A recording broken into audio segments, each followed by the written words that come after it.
We have different categories. I came in as a pilot. There are medical doctors and engineers and scientists, so there's different ways to become an astronaut, but mine was the pilot route. So I think endure is the main goal or thing that you need. You know, first of all, it's hard to figure out where your gifts and talents are. I mean, some people may not, I still don't know what I want to do when I grow up. It may take time to figure out what you want to do, but then once you figure that out, you just go for it and you don't give up on it.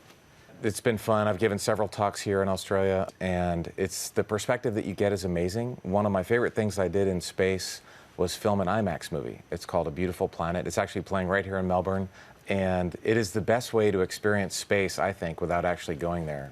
This Beautiful Planet movie, it's awesome. It's funny, 99% of what I saw on Earth was just amazing and beautiful, and the Great Barrier Reef and all these places on Earth are great. I did see some environmental problems. You could see smog in China, for example. There's a lot of smog down there from where the fossil fuels are being burned. I could see deforestation, you know, in the Amazon or especially Madagascar. So seeing that, you know, you can't see climate change from space because that requires decades of data to understand.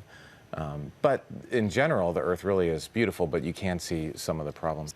I'm from the east coast of America, a place called the Chesapeake Bay, Baltimore and Washington. And when I was a kid, it was a mess. And the crabs and oysters were going away. There was no more rockfish. And so we fixed it. We got rid of a lot of the chemical pollution that was going in there. They stopped fishing for about a decade or more. And now they have record crops. The crabs and oysters are back. So that, to me, that's an example of if we have this big problem on Earth, if we can work together, which is not always easy, you can solve things.